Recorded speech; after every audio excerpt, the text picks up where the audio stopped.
पहले अपने शिव गुरु के चरणों में प्रणाम करती हूँ, मेरे प्रणाम स्वीकार कीजिए। माँ पार्वती के चरणों में प्रणाम करती हूँ, मेरे प्रणाम स्वीकार कीजिए।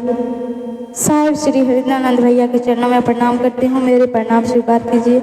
माँ नीलम दीदी के चरणों में प्रणाम करती हूँ, मेरे प्रणाम स्वीकार कीजिए। सभी गुरु भाई और गुरु बहन के मेरे तरफ से प्रणाम है, प्रणाम को स्वीकार कीजिए। और आप लोग के बीच मैं एक छोटी सी शिव चर्चा कथा सुना रही हूँ और आप लोग पूरा सुनिए। और कथा अच्छी लगी तो लाइक, सब्सक्राइब और शेयर और कमेंट बॉक्स में हर हर महादेव लिखना ना भूलिए। तो चलिए आप लोग के मैं शिव चर्चा पहले 3 सूत्र के पालन करने के लिए बता रही हूँ, उसके बाद मैं कथा शुरू करूँगी। कथा को आप लोग पूरा सुनिए, पूरा आनंद उठाइए। साहिब श्री हरिदानंद भैया जी 3 सूत्र के पालन करने के लिए दिए गए हैं। भैया इतना दर दर भटके ये 3 सूत्र पाने के लिए, महादेव को इस धरती पर उतारने के लिए। वही हमको जो मिला है इतना आसान से 3 सूत्र, ये इतना अनमोल रतन है कि आप गुरु भाई और गुरु बहन जिस दिन आप महादेव को गुरु बना लेंगे और महादेव को अपने प्रेम करेंगे, उस दिन आपको समझ में आ जाएगा। क्योंकि इस दुनिया में मोह माया संसार है। इस दुनिया में कर्म ही अच्छा करेंगे वही सच्चा है।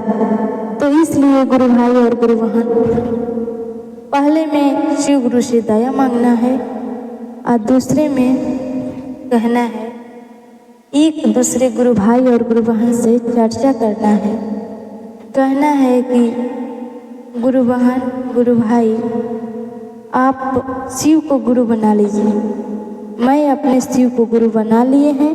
मेरे महादेव बहुत दया करते हैं, पल पल भर में दया करते हैं। आपको भी गुरु दया करेंगे। दूसरा चर्चा ये करना है, गुरु बना लीजिए, आज नहीं तो कल उनके हृदय में धर्म का रास्ता का जागृत होगा। आपकी बताई हुई से उसका रास्ता अच्छा हो जाएगा। तो उनको भी गुरु भाई और गुरु बहन के आप लोग बताइए और शिव गुरु के 3 सूत्र के पालन कीजिए। तीसरा सूत्र है, सांसों द्वारा नमः और शिवाय करना है।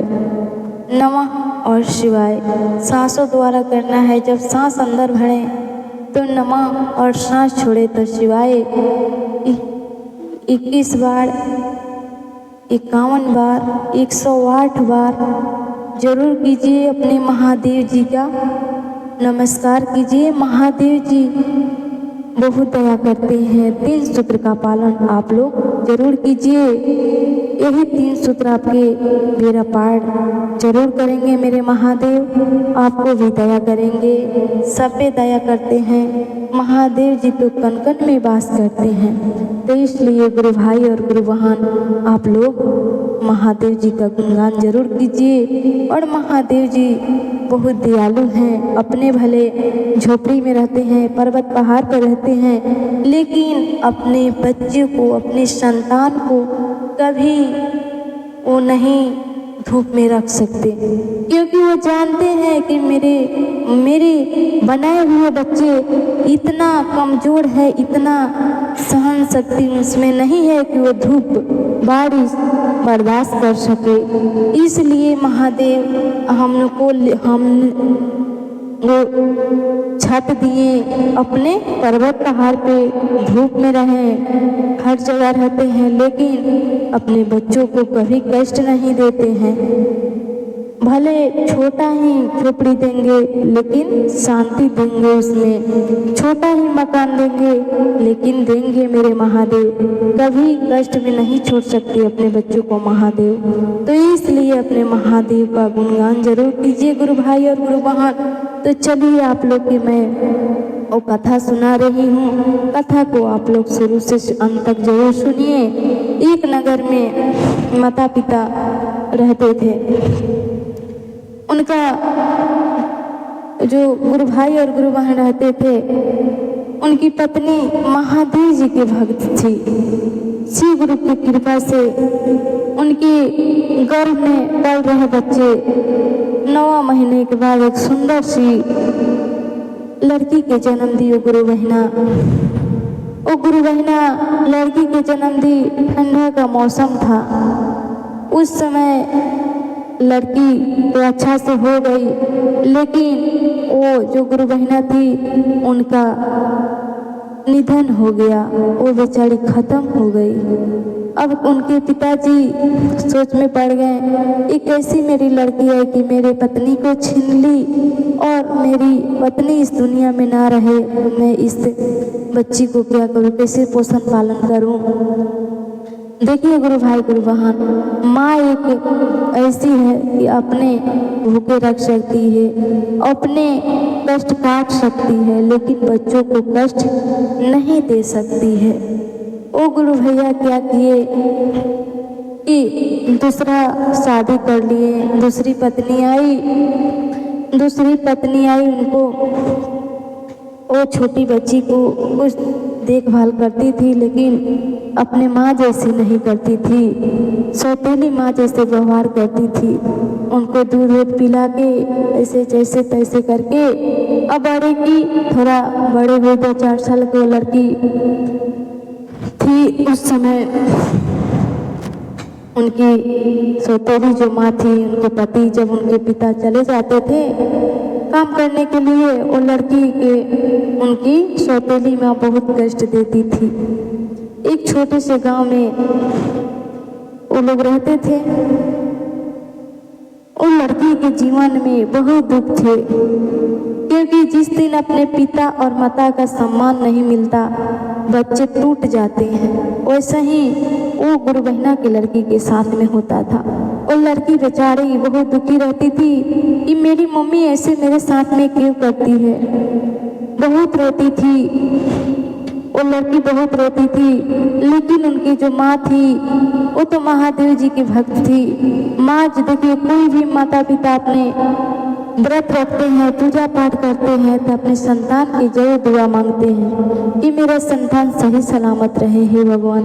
वही उनकी माँ बहुत पूजा करती थी, महादेव के शिव गुरु की पालन करती थी और पूजा पाठ करती थी। वही उनका फल वो बेचारी का भले दुख हुआ। अब धीरे वो बड़ी हो गई, छोटी से बड़ी हो गई लड़की, बहुत दुख में थी। अपने ही लोग उसे नहीं समझ पाते थे। हर दिन उसके मन में दर्द का छाया रहता था, दर्द सा अंधेरा सा उनके दिल में छाया रहता था। वह अक्सर सोचती कि क्या मेरे जीवन में हमेशा ऐसा ही रहेगा। वो बेचारी ऐसा ही हमेशा सोचती थी कि क्या हमारे जीवन में ऐसा ही हमेशा रहेगा।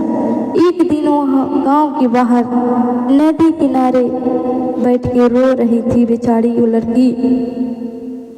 एक साधु वहाँ आए, उन्होंने पूछा, बेटी क्यों रो रही हो, क्यों रो रही हो तुम, बोलो। लड़की बोली, मेरे जीवन में सिर्फ दर्द ही दर्द है। ऐसा लगता है मेरे जीवन में चारों तरफ से अंधेरा ही अंधेरा छाया है, कुहासा ही कुहासा छाया है। वो संत जी मुस्कुरा के बोले, देखो बेटी, कोहरा हमेशा सुबह होता है। आज शाम हुआ तो कल सुबह जरूर होगा। टेंशन ना लो बेटी, पर वह पूरे दिन रहता है। देखो, जब अंधेरा छाया रहता है तो रात ही रात रहता है, अगर दिन हो तो दिन ही दिन रहता है। अगर ठंडे मौसम में कुहासा घिरे फिर भी शाम तक वहाँ ही कुआं रहता है। लेकिन लड़की ने कुछ समझ नहीं पाती थी। लड़की ने सिर हिलाया, नहीं। साधु जी बोले, बस यही समझ लो तुम्हारे दर्द भी अंधेरा जैसा है। अभी खाना है पर सूरज की एक किरण उसे मिटा देगी। सूरज जिस दिन तुम्हारे अंदर अंधेरा में प्रकाश डालेगी, वहाँ प्रकाश में प्रकाश रहेगा बेटी। वो सूरज कौन है, लड़की ने पूछा। साधु बाबा बोलिए, तुम्हारा विश्वास, तुम्हारी हिम्मत और ऊपर वाले पर भरोसा। उस दिन के बाद लड़की ने हर सुबह खुद से बोला, हर सुबह खुद से कहा करती थी, यह दर्द अस्थाई नहीं है। धीरे धीरे इसका मन हल्का होने लगा, अंधेरा हट गया, धीरे धीरे अंधेरा हटने लगा और उसकी जिंदगी में उम्मीद की धूप खिल उठी। उस दिन से जब वो साधु महात्मा उनको ज्ञान दिए कि तुम इतना दर्द में मत रहा करो बेटी, तुम्हारे अंदर प्रकाश खिलेगा। जिस दिन प्रकाश की तरफ चलोगी तुम्हारा अंधेरा सब मिट जाएगा। और लड़की उस साधु संत पे पूरा विश्वास करने लगी और धीरे धीरे उनके महादेव जी कृपा किए वो लड़की के और उनके प्रकाश के तरफ ले गए। वो लड़की धीरे धीरे बड़े होकर समझ गई। वो तो देखिए महादेव जी एक ना एक किसी को जरिया बना के भेज देते हैं, इसके कौन से मेरे बच्चे कष्ट में हैं, कैसे हैं, उनको चाहिए और समझाइए। वही साधु जी आए, उनको ज्ञान दिए। वो बेचारी को वही ज्ञान मिला कि मेरी जिंदगी में उम्मीद की धूप खिल उठी। वो धूप ऐसी खिली कि उनको इतना रोशनी दे दी कि सारी वो दुख दर्द भूल गई और अपने माँ के अनुसार वो भी महादेव जी की पूजा पाठ करने लगी। और महादेव जी शिव गुरु वो लड़की को दया किए। और दर्द चाहे कितना भी गहरा हो ना, गहरा क्यों ना हो, वह अस्थाई नहीं होता।